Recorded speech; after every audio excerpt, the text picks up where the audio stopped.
With this, we move to Dr. Rajneesh Kumar Srivastava, Executive Director, Solar and PPS 3, Bawana, from IPGCL and PPCL. Over to you, sir. Good morning.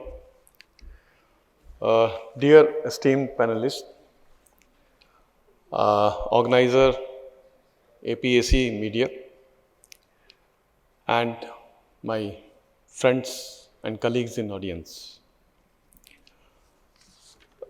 The digital journey of India began long ago, and there were shocks which we felt but we could not realize over the time as to like what is happening, and we could not like really realize like we are entering into a different age since 90s. You see, when internet came, I started digitizing my passport and other documents. When I first visited abroad, I mailed my passport to myself so that if there is any case of mugging or stealing or like losing my passport, at least I have a digital copy of that. So that way we started digitizing. Then came Y2K, year 2000, and like all these efforts seem to be like ending and like vanishing in the air. But then we overcame that. I first realized the power of AI in 2007, when we were not aware of this terminology AI. I was booking a ticket to Korea, and I was like trying to book a ticket from my office, and I got certain rates. I could not book at that point of time. I went for a meeting or something like that. And when I came back, the rates have gone up. So I thought like, okay, I'll go home when it has already gone up. I'll go home and book the tickets. When I logged in from my home, I got the same rates which I was getting previously. But I could not like find out why the rates have gone up in my office, and then again at home I am getting the same rates. So it was basically change in IP address. From the same IP address, if you keep on like looking for something, you get on different options. At the same time, you may get raised rates also. So that was the use of AI the companies were making at that point of time, which was like general people were not aware. So this is how like our digital journey started. Today, India has reached like I'd say at a very much advanced stage and has large digital presence across the world. And we are leaders in certain things thanks to our API stack, India stack basically. So with the help of that, like e-Aadhaar, M-Seva, and all these kind of like Arogya Setu, all these kind of services are available to us. And there are a lot of organizations like TCIL, ITI, BBNL, NPCI, STPI, CERT-in, BEL, CSC, NIC. There are a lot of organizations who are working in these directions and taking India abroad and getting our name in the like foreign landscape. For example, UPI is like India's initiative which is being adopted in other countries. So this is what is happening. And like you see, you might have read in the newspapers that UP has found out 75 lakh ghost e-Aadhaar beneficiaries, like with the help of DBT. So they like the ghost employees have been found in MCD and other organizations. So this is the benefit of digitization, which we need to realize and we need to like adopt. So what we did like an IPGCL, like let me tell you something about my organization. I belong to Delhi Genco, which comes under the state government, Delhi government, and we can only have gas-based power stations. We earlier had coal-based power station, which was shut down because of pollution reasons. So we have around 2000 megawatt of gas-based installed capacity in Delhi. I am heading the largest power station, that is 1500 megawatt gas-based power station with the latest technology and most advanced machine supplied by BHEL and made by General Electric.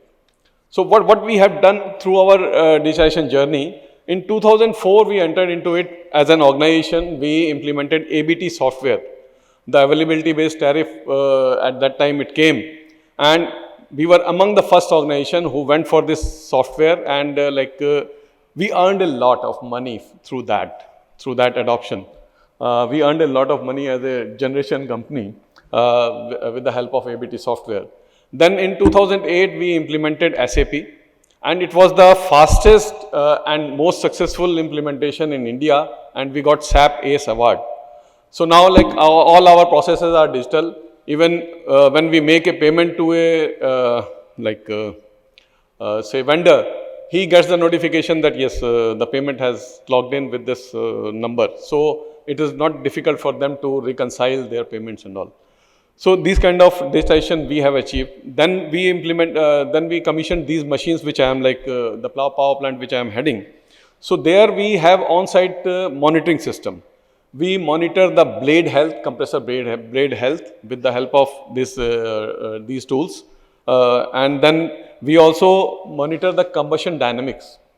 So what we see, when we talk about Indian PSUs competing abroad, so these things, online monitoring, like people sitting in US, they can monitor and they can give us the feedback that you need to do this to take care of this problem. Suppose there is some combustion issue, so they may we get the notification that you may have to check the cable, or you may have to change the probe, or there is some problem in the physical burner, so you need to stop the machine and something like that.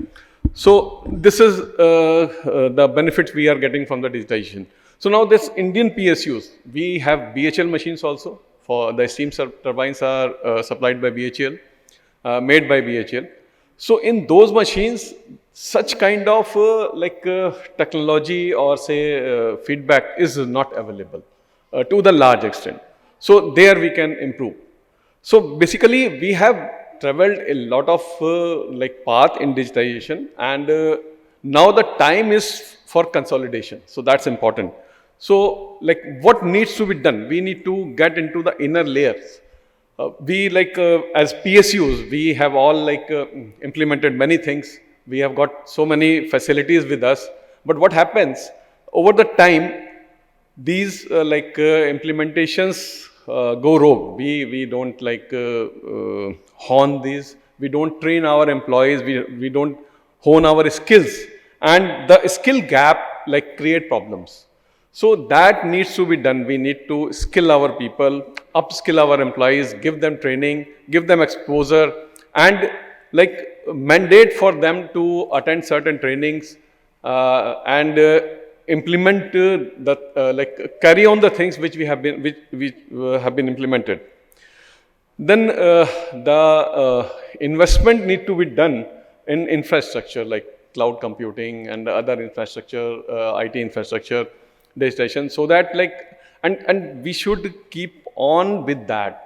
What happens once we do and then we forget? Don't forget. Keep on working on it, keep on improving on it.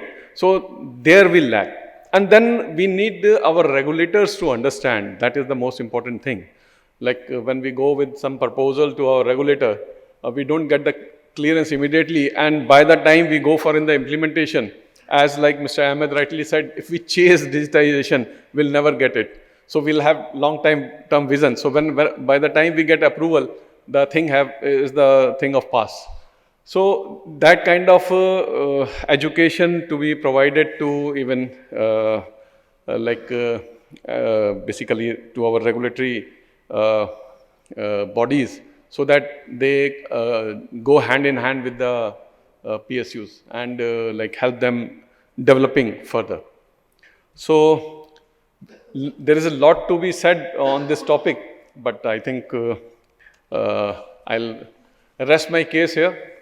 Thank you very much.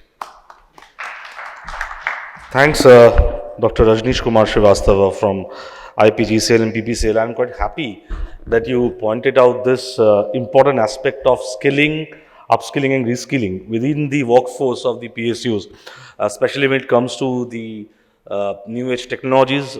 I think also another domain where we can focus is the cybersecurity front, because that's a reality and we cannot shy away from that fact that how these cyber attacks are actually targeting PSUs, especially which are dealing with the critical infrastructure of the country. Thank you so much, Dr. Rajneesh Kumar Srivastava.